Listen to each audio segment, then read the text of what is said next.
이제 다 같이 일어나셔서 영과 진리로 주일 예배를 하나님께 드리시겠습니다.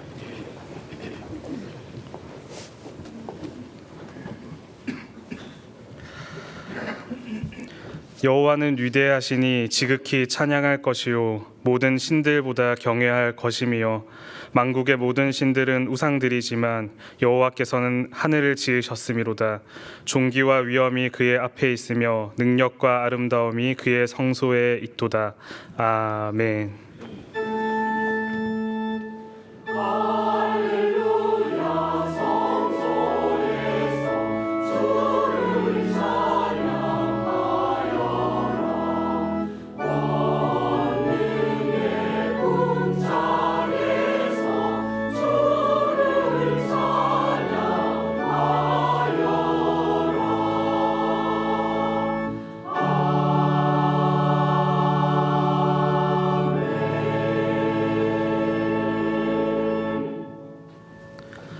하나님 아버지, 오늘도 예배의 자리로 불러 모아주시니 감사드립니다. 한없는 주님의 은총과 사랑에도 지난 한 주 우리는 여전히 세상 유혹에 흔들렸고 주님 아닌 것에 마음을 내어주었음을 고백합니다. 우리 죄악을 용서하시고 주님의 보혈로 덮어 주옵소서. 주의 성소 앞에 다시금 나아왔으니 세상 모든 것을 창조하신 위대하신 하나님만을 예배하게 하옵소서. 오늘 이 시간 주님의 존귀와 위엄을 목도하며 그 아름다움을 마음껏 찬양하는 은총 누리길 원하오니 우리 마음속 우상을 제거하고 참 신이시며 살아계신 하나님께만 나아가게 하옵소서. 예수님의 이름으로 기도드리며 이제 우리 모두 주님께서 가르쳐 주신 기도를 감히 주님의 이름으로 담대히 드리오니 하늘에 계신 우리 아버지여, 이름이 거룩히 여김을 받으시오며 나라의 임하옵시며 뜻이 하늘에서 이룬 것 같이 땅에서도 이루어지이다. 오늘날 우리에게 일용할 양식을 주옵시고 우리가 우리에게 죄 지은 자를 사하여 준 것 같이 우리 죄를 사하여 주옵시고 우리를 시험에 들게 하지 마옵시고 다만 악에서 구하옵소서. 대개 나라와 권세와 영광이 아버지께 영원히 있사옵나이다. 아멘.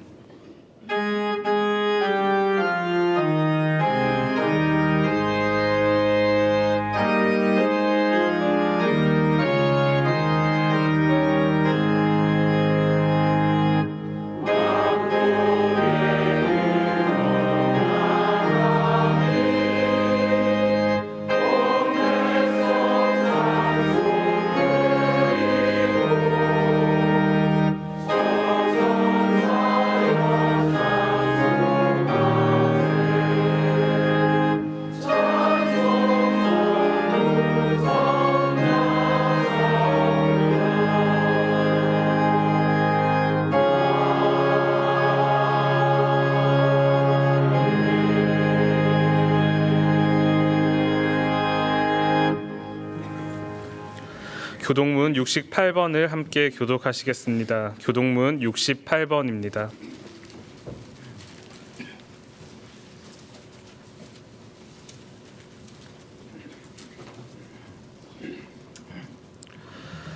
외치는 자의 소리여 이르되 너희는 광야에서 여호와의 길을 예비하라.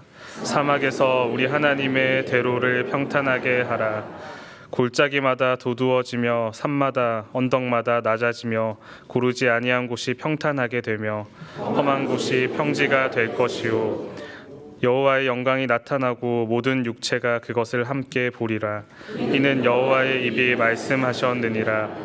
말하는 자의 소리여 이르되 외치라. 대답하되 내가 무엇이라 외치리이까 하니 이르되 모든 육체는 풀이요 그의 모든 아름다움은 들의 꽃과 같으니 풀은 마르고 꽃이 시듬은 여호와의 기운이 그 위에 불미라. 이 백성은 실로 풀이로다. 풀은 마르고 꽃은 시드나 우리 하나님의 말씀은 영원히 서리라 하라. 아멘. 전능하사 천지를 만드신 하나님 아버지를 내가 믿사오며 그 외아들 우리 주 예수 그리스도를 믿사오니 이는 성령으로 잉태하사 동정녀 마리아에게 나시고 본디오 빌라도에게 고난을 받으사 십자가에 못 박혀 죽으시고 장사한 지 사흘 만에 죽은 자 가운데서 다시 살아나시며 하늘에 오르사 전능하신 하나님 우편에 앉아 계시다가 저리로서 산자와 죽은 자를 심판하러 오시리라. 성령을 믿사오며 거룩한 공회와 성도가 서로 교통하는 것과 죄를 사하여 주시는 것과 몸이 다시 사는 것과 영원히 사는 것을 믿사옵나이다. 아멘.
사랑과 권능의 하나님을 찬양합니다. 지난 한 주간 우리 삶을 지켜주시고 오늘 예배의 자리로 불러주시니 감사합니다. 이 시간 한 마음으로 예배드릴 때 우리들의 영혼과 마음이 주님으로 가득 채워 주옵소서. 그리고 우리 안에 숨겨진 죄를 보게 하시고 그 자리에서 돌이켜 회개하게 하옵소서. 비록 세상은 정치, 경제, 사회적으로 혼탁하고 불안하지만 세상의 질서는 흔들릴 수 있어도 하나님의 주권은 결코 흔들릴 수 없기에 지금의 고난은 도약을 위한 훈련이라 생각하고 소망을 가지고 이 땅의 회복을 위해 기도하게 하옵소서. 양아진 봉사관 증축공사가 순탄하게 잘 마무리되도록 은혜 주시옵고 우리 100주년 기념교회가 믿음, 소망, 사랑이 잘 균형 잡힌 모범적 공동체가 되게 하시며 미래를 향한 사명과 목표를 가지고 세대를 품고 특히 젊은 일꾼들이 오고 싶어하는 사랑의 공동체가 되게 하여 주옵소서. 이제 추석 연휴가 시작되었습니다. 봄에 씨를 뿌린 지 엊그제 같은데 오곡백화 풍성한 결실을 맺게 하여 주시니 감사합니다. 고향을 방문하는 귀성객들이나 여행을 떠나는 형제들의 이동을 지켜주시고 재충전을 위한 귀한 시간 되게 하옵소서. 그리고 떠나지 못하고 일터에 남아있는 형제들을 더욱 보살펴 주시사 외롭지 않게 하시고 우리의 평범한 일상이 특별함을 알게 하옵소서. 말씀을 전해주실 정환조 목사님께 성령과 능력으로 옷 입혀주시고 아도나의 성가대의 찬양을 받아 주옵소서. 그리고 예배가 질서 있게 진행되도록 정성을 다하는 각 부서의 일꾼들에게도 하나님의 사랑과 평강이 늘 함께하길 간구합니다. 우리가 가정에서나 교회에서나 일터에서 어떤 형태든 사랑으로 봉사하고 최선을 다해 그리스도의 장성한 분량이 충만한 데까지 이르게 하옵소서. 이 모든 말씀 생명 되신 예수 그리스도의 이름으로 기도드립니다. 아멘.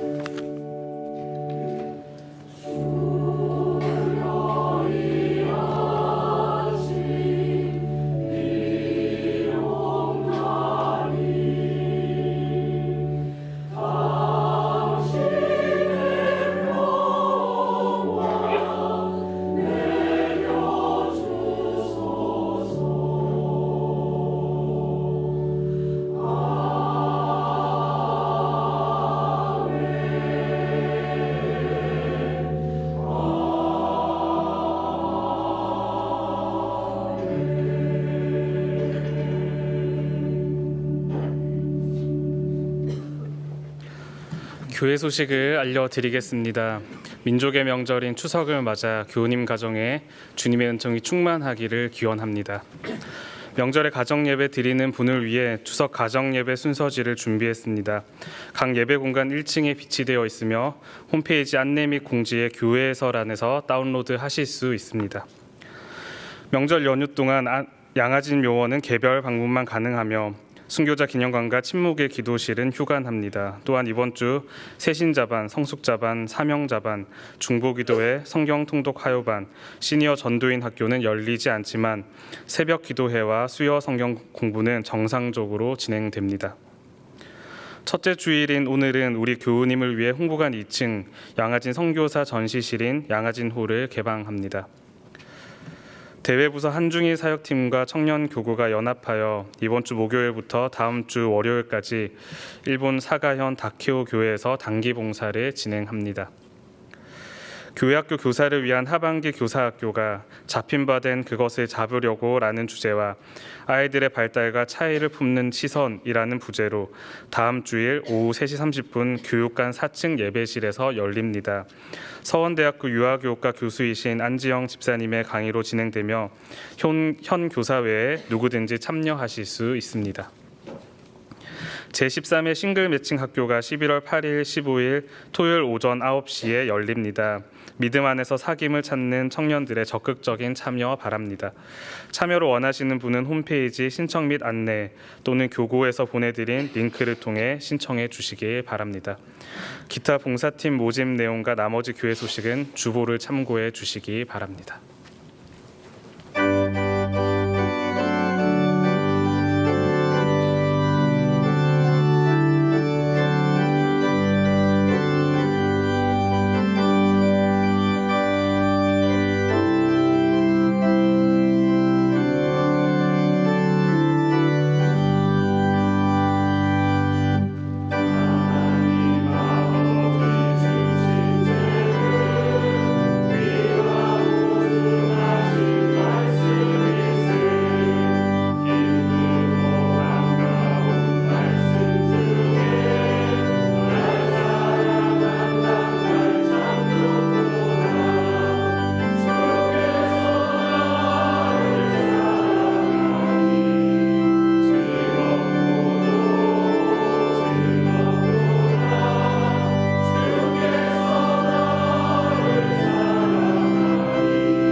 오늘 우리에게 주시는 하나님 말씀은 에베소서 4장 17절에서 24절입니다.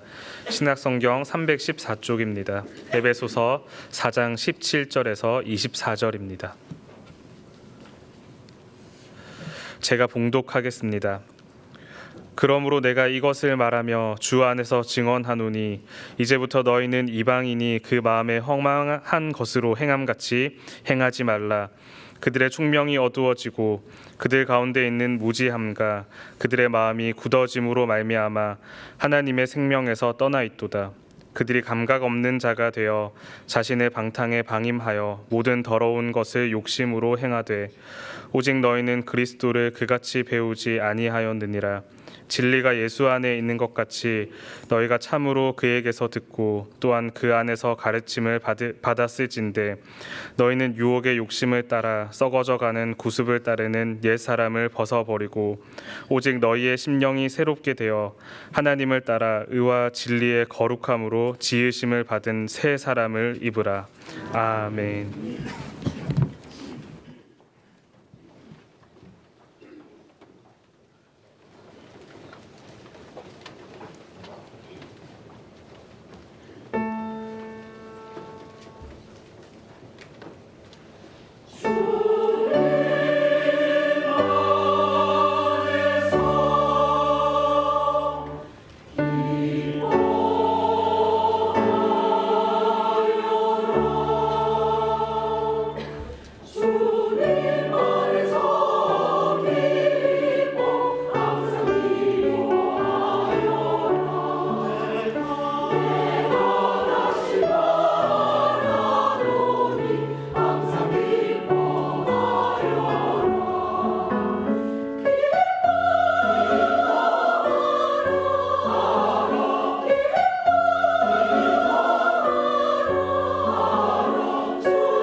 이스라엘 자손에게 오랜 숙적은 블레셋이었습니다.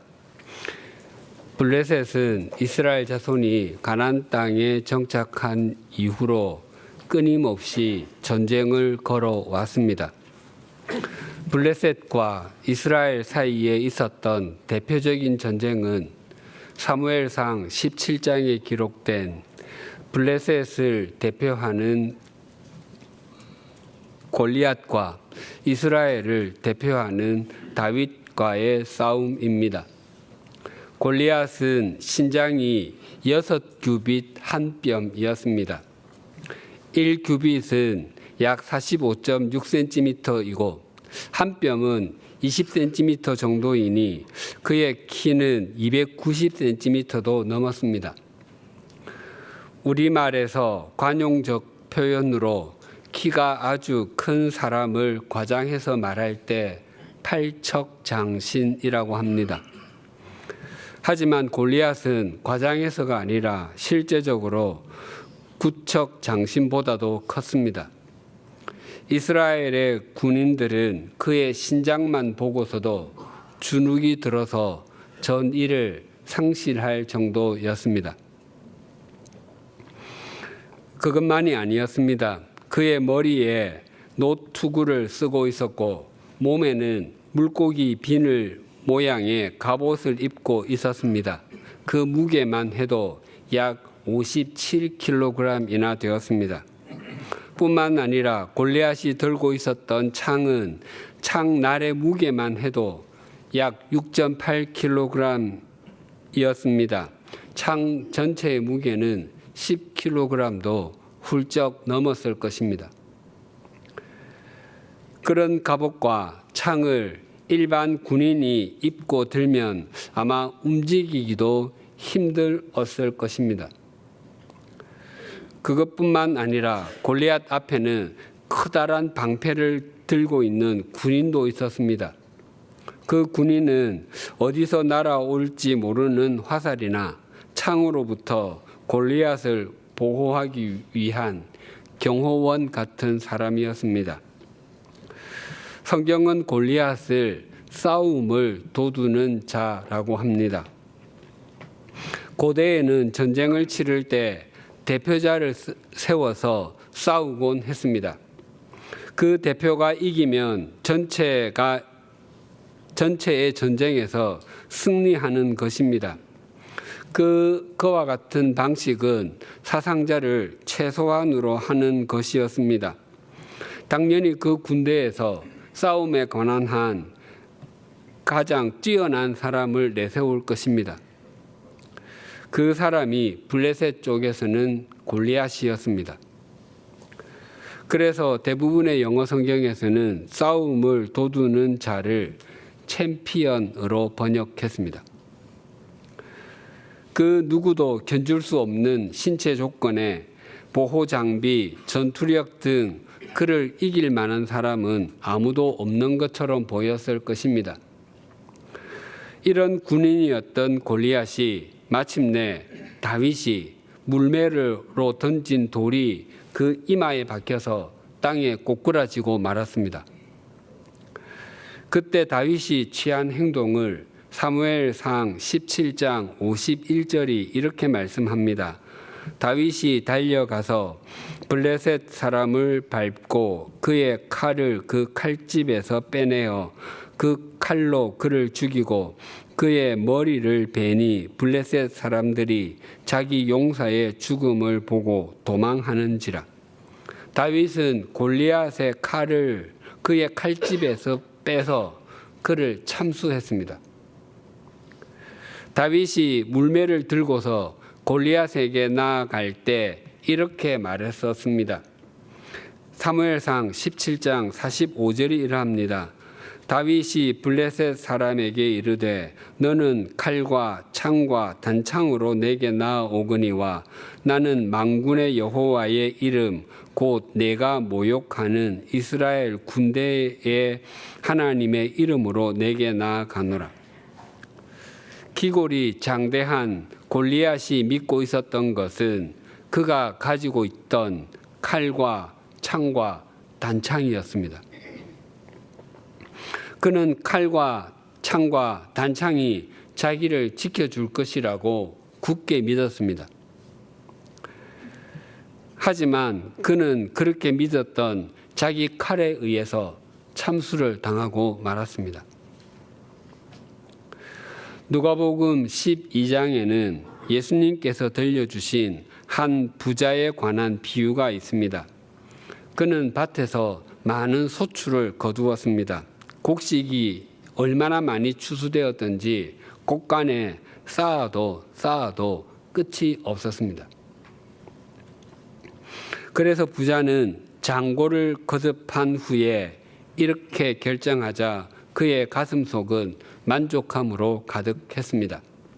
누가복음 12장 18절과 19절이 이러합니다. 또 이르되 내가 이렇게 하리라. 내 곡간을 헐고 더 크게 짓고 내 모든 곡식과 물건을 거기 쌓아두리라. 또 내가 내 영혼에게 이르되 영혼아 여러 해 쓸 물건을 많이 쌓아두었으니 평안히 쉬고 먹고 마시고 즐거워하자 하리라 하되. 이 부자는 확신했습니다. 새롭게 지은 큰 곡간에 쌓아둔 많은 곡식과 물건은 자신에게 인생의 성공을 가져다 주었을 뿐만 아니라 평안함도 가져다 주리라 생각했습니다. 또한 그 곡식과 물건은 평생 먹고 마셔도 모자람이 없기에 즐거운 일들이 계속 생길 것이라고 여겼습니다. 이 부자에게 많은 곡식과 물건은 그의 화려한 이력서이자 명함과도 같았고 자신을 지켜주는 보호장치와 같았습니다. 그래서 자신의 삶이 모든 사람이 부러워하는 성공한 인생이라고 여겼습니다. 그런데 하나님의 생각은 이 부자의 생각과는 아주 많이 달랐습니다. 누가복음 12장 20절과 21절이 이러합니다. 하나님은 이르시되 어리석은 자여 오늘 밤에 내 영혼을 도로 찾으리니 그러면 내 준비한 것이 누구의 것이 되겠느냐 하셨으니 자기를 위하여 재물을 쌓아두고 하나님에 대하여 부요하지 못한 자가 이와 같으니라. 부자는 여러 해, 그 문자적 의미는 많은 해인데 남은 생애를 의미할 것입니다. 부자가 여러 해를 생각하고 있었지만 하나님께서는 오늘 밤을 생각하고 계셨습니다. 부자는 많은 곡식과 물건이 그의 남은 생애를 지켜줄 것이라고 굳게 믿었지만 하나님께서는 고개를 가로젓고 계셨습니다. 부자는 추수한 많은 곡식과 자신이 가진 많은 물건, 즉 재산을 더 잘 보관하기 위해서 아주 큰 곡간을 지은 자신을 굉장히 지혜로운 사람으로 여겼을지라도 하나님께서는 그를 어리석은 자라고 말씀하셨습니다. 또한 자신은 미래를 보고 미래를 준비할 줄 아는 천리안과 통찰력을 지니고 있다고 생각했을지라도 하나님께서는 그가 오늘 밤에 잠자리에 누우면 내일 아침에 일어날 수 없다는 것도 알지 못하는 영적인 하루살이에 불과하다고 생각하고 계셨습니다. 또한 주님께서는 이 사람뿐만 아니라 자기를 위해서 아무리 많은 재물을 쌓아둘지라도 하나님에 대하여 부요하지 못한 사람은 다 이 사람과 같다고 말씀하셨습니다. 골리앗은 자기를 지켜줄 것이라고 굳게 신뢰했던 자기 무기에 의해서 목이 베이고 말았습니다. 예수님께서 비유로 말씀하신 부자 또한 자기가 그토록 신뢰했던 많은 곡식과 물건 때문에 영적인 하루살이가 되고 말았습니다. 골리앗과 어리석은 부자의 공통점은 그들의 삶에 하나님이 없었다는 것입니다. 그래서 그 삶이 아무리 화려해 보여도 또 아무리 많은 것을 소유해도 허망합니다. 오늘 본문에서도 하나님이 없는 삶이 얼마나 허망한지를 잘 말씀하고 있습니다. 6장으로 구성된 에베소서는 크게 두 부분으로 나뉘어 있습니다. 앞부분인 1장부터 3장은 교리로 우리가 무엇을 믿어야 하는 것인가 또는 우리가 믿고 있는 내용이 무엇인가라고 할 수 있습니다. 구체적으로는 우리의 구원에 관한 것이었는데 우리의 구원은 세상이 지어지기도 전에 시작되었고 삼위일체 하나님께서 모두 역사하신 것에 대해서 증거합니다. 뒷부분인 4장에서 6장은 실천으로 우리가 어떻게 살 것인가 또는 하나님께서 우리에게 요구하시는 삶은 무엇인가라고 할 수 있습니다. 에베소서의 뒷부분 중에서 4장 1절에서 16절은 교회와 우리와의 관계에 대해서 증거합니다. 그리스도의 몸인 교회는 머리이신 그리스도에게까지 자라가야 함을 강조합니다. 그래서 오늘 본문인 4장 17절부터 본격적으로 그리스도의 몸이자 교회인 우리가 또한 주님을 따르는 그리스도인인 우리가 구체적으로 어떻게 살아야 하는지에 대해서 말씀합니다. 오늘 본문 17절이 이렇게 증가합니다. 그러므로 내가 이것을 말하며 주 안에서 증언하노니 이제부터 너희는 이방인이 그 마음에 허망한 것으로 행함같이 행하지 말라. 이 말씀의 상반절 내가 이것을 말하며 주 안에서 증언하노니에는 동사가 2개 말하다와 증언하다가 나옵니다. 이 문장에서 동사를 1개만 사용해서 내가 이것을 주 안에서 말하노니라고 해도 되고 내가 이것을 주 안에서 증언하노니라고 해도 의미 전달에는 아무런 제한이 없습니다. 그럼에도 두 동사를 사용한 것은 지금부터 거론할 내용이 굉장히 중요하다는 것입니다. 특히 증언하다는 단순히 말하는 것을 넘어서 순교를 각오하고 말하는 것을 뜻합니다. 그리고 지금부터 하는 말은 주님 안에서 하는 것임을 덧붙여 그리스도를 주님으로 모신 사람은 반드시 이런 삶을 살아야 하는 것을 강조하고 또 강조하는 것입니다. 그래서 바울은 이 말씀을 자신의 의견이나 생각을 훨씬 뛰어넘는다는 것을 표현하고 있는 것입니다. 바울이 자신의 의견을 나타낼 때는 다르게 표현했습니다. 고린도전서 7장은 바울이 결혼하지 않은 사람들에게 주는 권면인데 그때는 처녀에 대하여는 내가 주께 받은 계명이 없어되 내가 의견을 말하노니라고 했고 또 내 생각에는 이것이 좋으니라고 말했습니다. 그래서 본문의 주 안에서 증언하노니는 굉장히 강한 표현입니다. 바울은 에베소 교회에게 이제부터 너희는 이방인이 행함같이 행하지 말라고 권면합니다. 그것은 에베소 교회가 예수 그리스도를 교회의 머리로 받아들인 이후에도 이방인과 같이 행하는 것이 있었기 때문일 것입니다. 바울은 4장 14절에서도 우리가 이제부터 어린 아이가 되지 아니하여라고 권면했는데 에베소 교회가 그리스도의 장성한 분량이 충만한 데까지 자라가면서도 어린 아이처럼 사람의 속임수와 간사한 유혹에 빠져 바르지 못한 교훈의 풍조에 밀려 요동하는 일이 있었기 때문입니다. 어린 아이에서 머리이신 그리스도에게까지 자라려면 먼저 자신의 삶을 돌아보고 자신에게 있는 어린 아이와 같은, 즉 유치한 생활 방식이나 가치관 등을 버려야 합니다. 마찬가지로 이방인이 행함같이 행하지 않으려면 먼저 자신의 삶을 돌아보고 자신에게 있는 것 중에 이방인이 행하는 것과 같은 생활 방식이나 가치관을 버려야 합니다.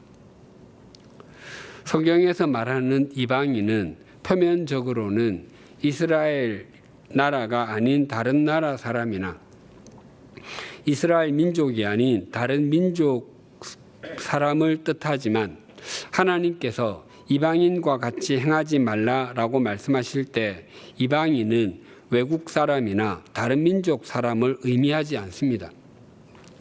이스라엘 자손이 애굽에서 400년 동안 노예살이를 한 후에 출애굽할 때 장정, 즉 가장만 해도 약 60만 명이었습니다. 그때 수많은 잡족도 함께 나왔다고 합니다.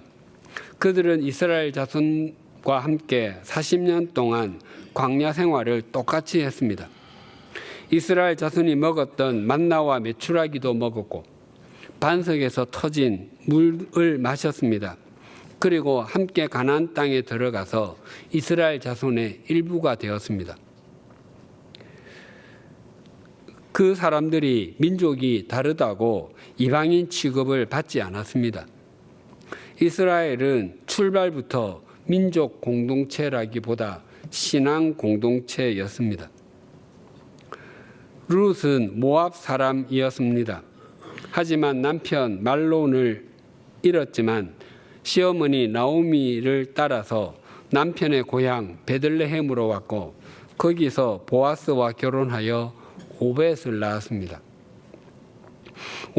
그 오벳이 다윗의 할아버지였고 예수님은 다윗의 후손으로 이 세상에 오셨습니다. 모압 여인이 다윗의 조상과 예수님의 조상이 되었습니다. 또 바울의 동력자이자 바울이 아들처럼 여긴 디모데는 그의 외할머니와 어머니는 하나님을 신실하게 믿는 유대인이었지만 아버지는 헬라인이었습니다. 그럼에도 디모데는 하나님께서 쓰시는 통로였고 바울에 이어 에베소 교회를 신실하게 섬겼습니다. 또한 신약 성경에서 가장 긴 복음서인 누가복음과 교회의 태동과 사도들의 사역을 자세하게 기록한 사도행전을 쓴 누가는 헬라인이었습니다. 따라서 오늘 본문에서 말하는 이방인은 외국인이 아니라 세상과 자신을 창조하시고 다스리시며 사람을 구원하기 위해서 당신의 독생자를 보내주신 하나님을 모르는 사람을 뜻합니다. 자신의 인생에 하나님이 없는 사람은 당연히 하나님 나라에 대한 소망도 없습니다. 하나님의 나라를 알지 못하기 때문에 이 세상이 전부인 줄 알고 세속적 가치관을 따라서 삽니다. 세속적 가치관을 따라서 사는 사람은 눈에 보이는 것이 전부로 여기며 삽니다. 그리고 자기 자신과 자신이 가진 것이 자신을 책임져 주고 자신을 지켜줄 수 있을 것이라고 여기며 삽니다. 골리앗과 어리석은 부자는 자신이 가진 것이 자신을 지켜줄 것이라고 굳게 믿었지만 그것 때문에 영혼을 잃어버리고 말았습니다. 본문 17절을 다시 봉독하겠습니다. 그러므로 내가 이것을 말하며 주 안에서 증언하노니 이제부터 너희는 이방인이 그 마음에 허망한 것으로 행함같이 행하지 말라. 하나님을 알지 못하는 이방인은 그 마음에 허망한 것으로 행한다라고 합니다. 허망한 것의 문자적 의미는 목적이 없는 것, 방향을 알지 못하는 것, 결과물이 없는 것입니다.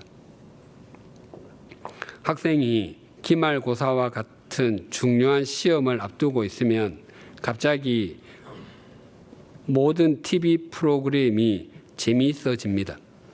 재미없는 것이 없습니다. 그래서 불안해하면서도 계속 보게 됩니다. 그러다가 굳은 결심을 하고 공부하기 위해서 책상에 앉았는데 불현듯 책상 위가 정리되지 않았다는 생각이 듭니다. 그래서 정리된 책상에서 공부를 해야 더 집중이 잘 되지라고 생각하며 책상을 정리합니다. 내친 김에 책상 서랍을 열어서 그 속도 정리합니다. 정리를 다 하고 나면 그동안 내가 왜 정리를 하지 않았지라고 생각하며 개운해합니다. 그러고 나면 오늘 낮에 있었던 중요한 일을 기록해 놓아야 되겠다고 생각하며 평소에 쓰지 않았던 일기를 씁니다. 그런데 오늘따라 글이 굉장히 잘 써집니다. 처음에는 몇 줄 정도 기록해 놔야지라고 시작했지만 그때 있었던 일은 물론 그때 느꼈던 감정까지 기록했습니다. 그리고 예전에 비슷한 경험을 했던 것도 다 썼습니다. 그러고 나니 2페이지를 훌쩍 넘겼습니다. 이제 공부를 해야지라고 생각하며 그동안 수업 시간에 필기한 공책을 펴서 반 페이지 읽었습니다. 그런데 갑자기 배가 고파지기 시작했습니다. 배가 고프니 공부가 잘 안 된다고 생각하고 라면 하나 끓여서 먹었습니다. 다시 공부에 집중하려는데 이젠 배가 불러서 슬슬 졸리기 시작합니다. 아니지, 기말고사 잘 준비해야지라고 생각하며 커피를 한 잔 마셨습니다. 그리고 필기한 노트를 한 페이지 읽고 나니까 시각이 새벽 2시입니다. 그래서 너무 늦게까지 깨어 있었다고 생각하고 당당하게 이불을 덮고 잡니다. 이것이 허망한 것입니다. 늦은 시각인 새벽 2시까지 깨어 있었던 것은 틀림없는데 실제로 공부한 시각은 딱 10분입니다. 이것은 공부하는 것에 관한 한 허망한 것입니다. 혹시 우리의 믿음 생활이 이러하지 않습니까?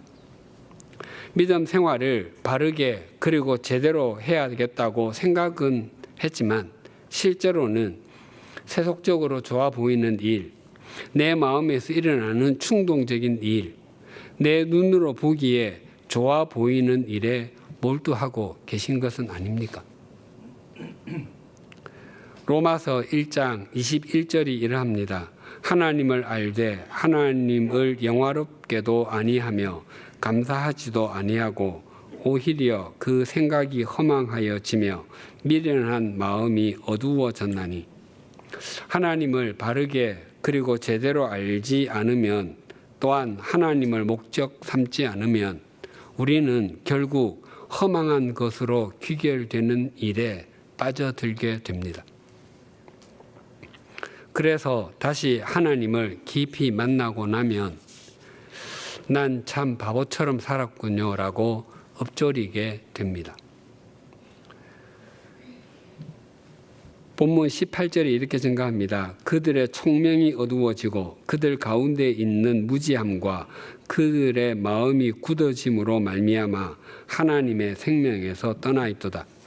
하나님이 없는 삶을 사는 이방인은 허망한 것을 추구하며 살 수밖에 없는데 그 원인 또는 그 이유를 4가지로 밝히고 있습니다. 그들의 총명이 어두워졌기 때문이고 그들의 무지함 때문이고 그들의 마음이 굳어졌기 때문이고 그들이 하나님의 생명에서 떠나 있기 때문이라고 합니다. 오늘은 그들의 총명이 어두워지고에 대해서 나누도록 하겠습니다. 총명은 지성, 머리를 꿰뚫는 생각이라 할 수 있습니다. 하나님이 없는 이방인의 삶을 사는 사람들에 대해서 로마서 1장 22절과 23절은 이렇게 말씀합니다. 스스로 지혜 있다 하나 어리석게 되어 썩어지지 아니하는 하나님의 영광을 썩어질 사람과 새와 짐승과 기어 다니는 동물 모양의 우상으로 바꾸었느니라. 하나님의 이 없는 사람은 스스로를 지혜 있다고 생각하지만 하나님께서는 어리석다라고 말씀하십니다. 시편 기자도 어리석은 자는 그의 마음에 이르기를 하나님이 없다라고 말했는데, 그것을 다시 표현하면 그의 마음에 하나님이 없다고 말하는 사람은 어리석다입니다.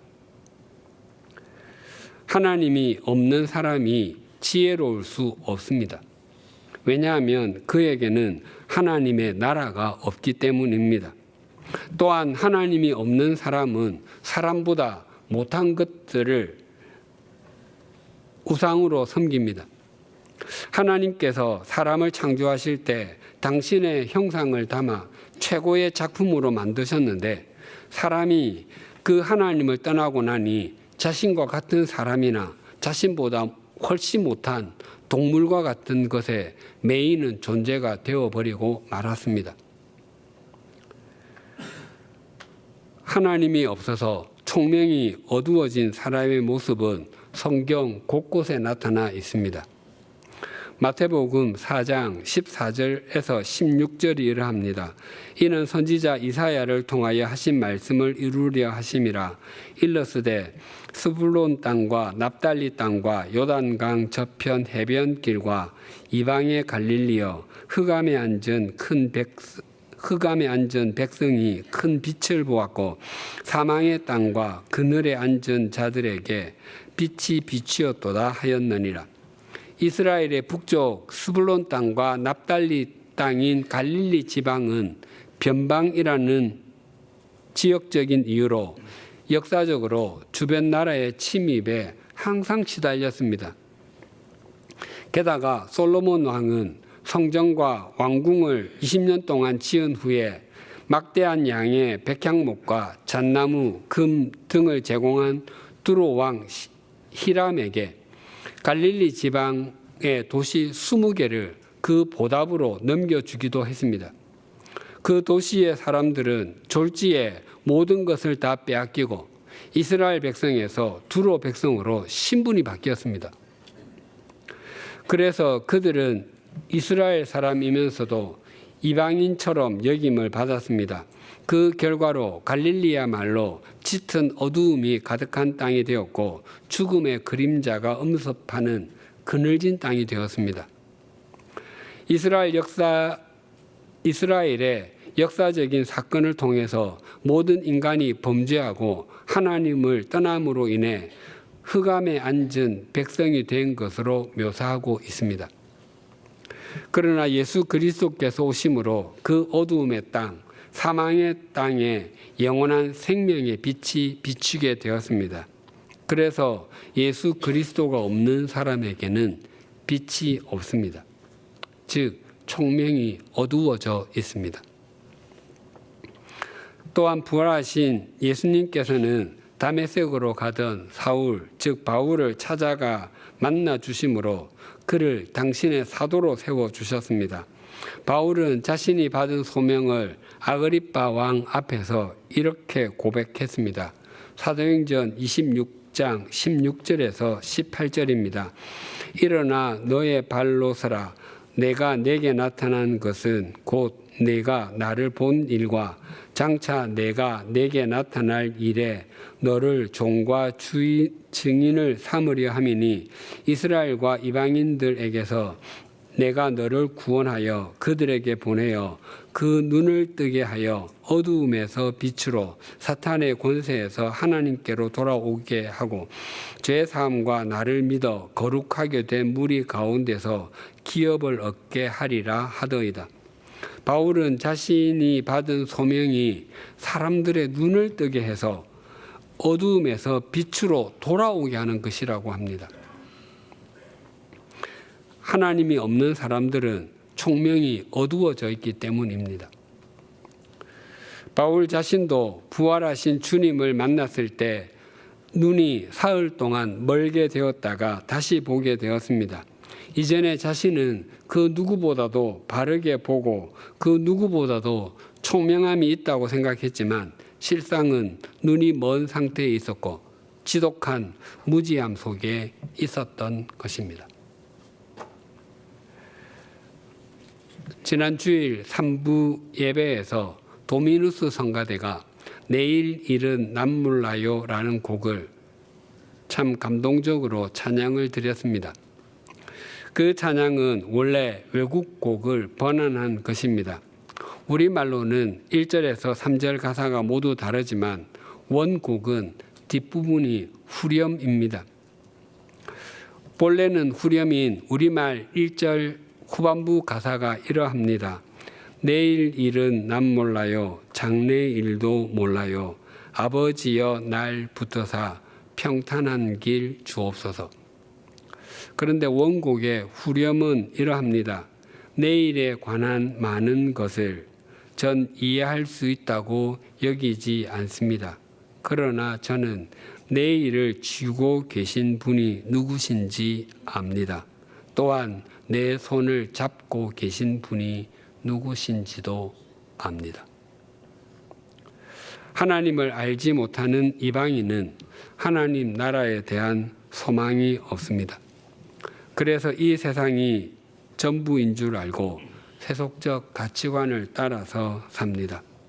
또한 자신이 손에 쥐고 있는 것이 자신을 책임져 줄 것으로 생각합니다. 그러나 주님께 잡힌 바 된 그것을 잡으려고 달려가는 우리는 우리에게 어떤 일이 펼쳐질지 아무것도 알지 못할지라도 우리의 내일을 쥐고 계시며 우리의 손을 잡고 계신 분이 계심을 알고 또한 믿고 있습니다. 우리의 내일을 쥐고 계신 주님께서 이 시간 우리 각자에게 말씀하십니다. 너희는 이방인이 그 마음에 허망한 것으로 행함같이 행하지 말라. 기도하시겠습니다. 하나님 아버지, 골리앗은 그 누구도 견줄 수 없을 정도의 압도적 신체 조건을 가졌습니다. 게다가 투구와 갑옷을 입고 있었고 무기까지 지니고 있었습니다.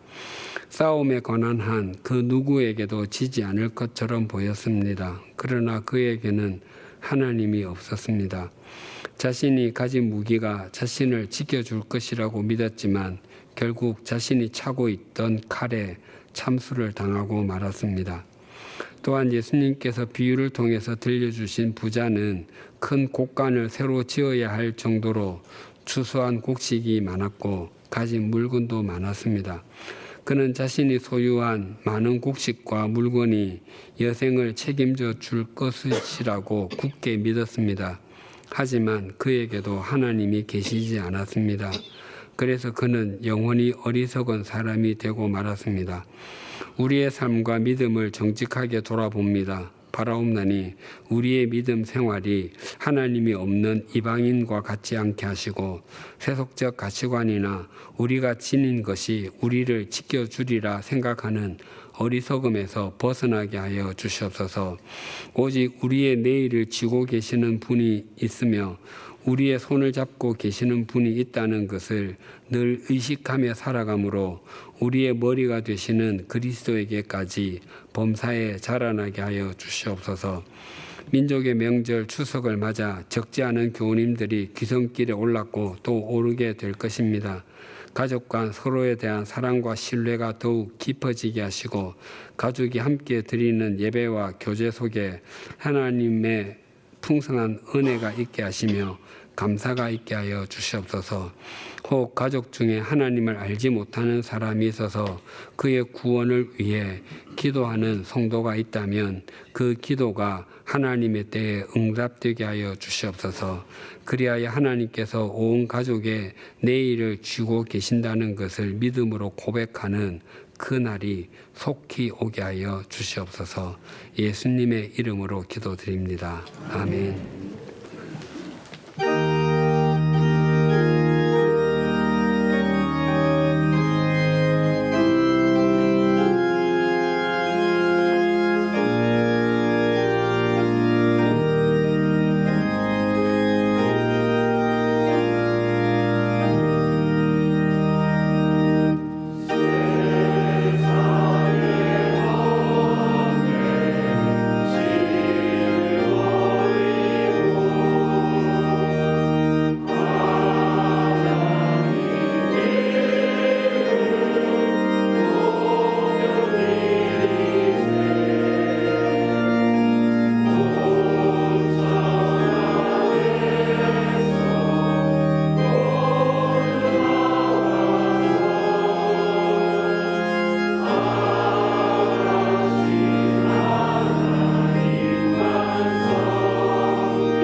하나님 아버지, 모든 것이 주님 주신 것이며 우리 인생 전반이 하나님께 달렸다는 것을 알면서도 나의 이력이나 능력, 소유에 기대었던 허망한 지난 삶을 회개합니다. 이제는 영적 하루살이에서 벗어나 눈을 뜨고 어둠에서 빛으로 나아가길 원합니다. 우리가 주님의 소유된 것이 험악한 세상을 살며 의지할 만한 유일한 위로임을 고백하오니 세상이 아닌 하나님께 부요하게 하옵소서. 주신 인생, 소유, 능력 모두 주님 것이오니 이 시간 아낌없이 주께 드립니다. 받으시고 주님의 뜻이 이루어지도록 아픔과 어려움이 있는 곳곳마다 사용하여 주옵소서. 예수님의 이름으로 봉헌기도 드립니다. 아멘. 주위에 계신 분들과 인사를 나누시겠습니다.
우리 주 예수 그리스도의 은혜와 하나님 아버지의 사랑과 성령님의 교통하심이 이방인이 행함같이 행하지 않고 우리의 내일을 쥐고 계시는 하나님을 목적 삼고 살아가기를 소망하고 결단하는 주님의 사람들과 추석 명절을 맞아 기성하는 교우님들 위에 또한 100주년 기념교회 위에 지금부터 영원토록 함께 해주시기를 간절히 축원하옵나이다. 아멘.